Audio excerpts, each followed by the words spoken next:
Honda চালানো শিখতে আসছিল। হোন্ডা চালানো শিখতে গিয়ে তো সে তার হোন্ডা ওঠানো পারছে না। পরে আরেক ভাইয়ের কাছ থেকে আমরা হেল্প চাচ্ছি, তো ভাইটা আমাদের কাছে হেল্প করতে আসছে। ছোটো ভাই তো দেখেন, সে প্রথমত মোটামুটি হোন্ডা চালানো পারে, তো সে একা একা হোন্ডা উঠানো পারছে না, অনেক চেষ্টা করতেছে তবু উঠাতে পারছে না। তো ওই ভাইকে আমরা ডাক দিয়ে এনেছি, ভাই আমাদের হেল্প করেন, আমাদের হেল্পের প্রয়োজন। তো ভাইকে ডাক দিয়ে এনেছি আমরা, তো দেখা যাক ভাই আমাদেরকে কি সাহায্য করে। গাড়ি উঠবে না ভাই, গাড়িটা স্লিপ খাবে ভাই।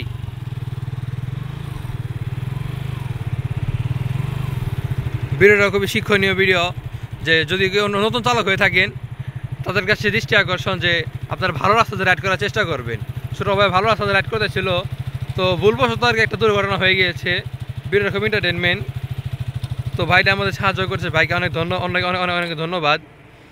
আসলে বালির মধ্যে তো শখ কি বলবো, একটা বিপজ্জনক রাস্তা। বালির মধ্যে আপনার যত দামি বাইক থাকুক না কেন, যত শক্তিশালী বাইক থাকুক না কেন, এখান থেকে গাড়ি ওঠাটা খুবই টাফ। আমি ইঞ্জিন স্টার দিয়ে বাইকটা তুলতে পারতাছি না। দেখেন কি অবস্থা, দর্শককে দেখাও।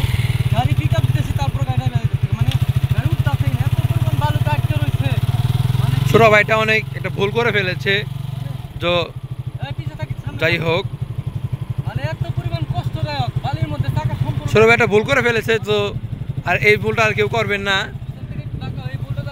এই ভুলটা কেউ করবে না। যারা নতুন চালক আছেন তারা অবশ্যই দেখে শুনে বাইক চালাবেন। সবার কাছে